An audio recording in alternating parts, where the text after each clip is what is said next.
Hello bachcho, let's read the question. The question says a solid disk of radius 20 centimeter and mass 10 kilogram is rotating with an angular velocity of 600 rpm about an axis normal to its circular plane and passing through its center of mass.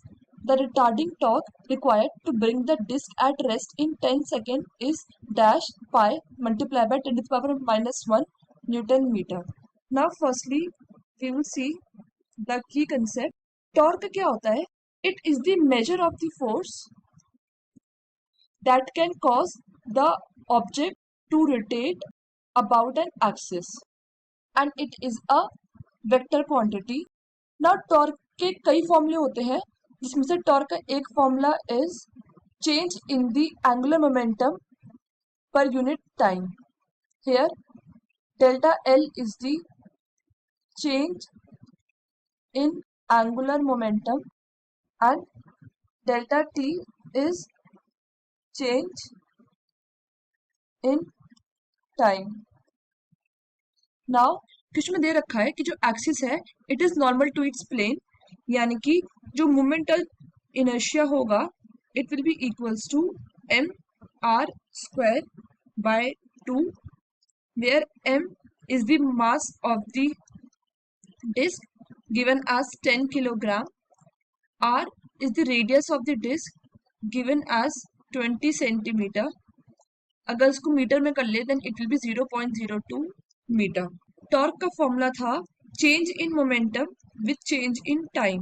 अब angular momentum का formula is I delta omega where delta omega is the change in angular velocity. That means final angular velocity minus initial angular velocity. Question में दे रखा है कि disc rest पे आ जाता है. That means final is 0 minus omega I. अगर हम इसको यहाँ पुट करते हैं then it will be M R square by 2 multiply by 0 minus omega I upon delta t. Changing time है 10 सेकेंड्स का, सो 10. नाउ 1 आरपीएम यानी कि रेवोल्यूशन पर मिनट में 2 pi by 60 rad per second होता है. That means pi by 30 rad per second. Initial angular velocity omega i which is given as 600 rpm will be equals to 600 multiply by pi by 30 rad per second.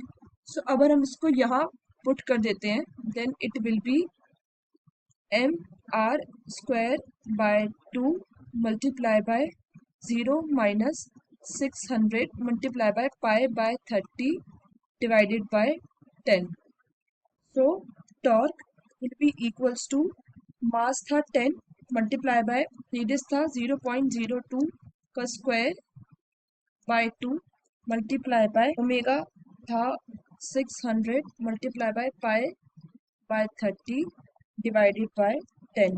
Here negative sign is ignored because question में दे रखा है retarding torque और retarding का मतलब ही negative होता है.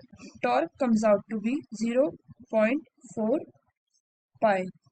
इसको और सिंप्लीफाइड तरीके से लिखे then it will be 4 pi multiplied by 10 to the power minus 1 Newton meter. So यहाँ पे the final answer is the retarding torque. The final answer is the retarding torque required to bring the disk at rest in 10 seconds is 4 pi multiplied by 10 to the power minus 1 Newton meter. Hope you understood it well. Best of luck.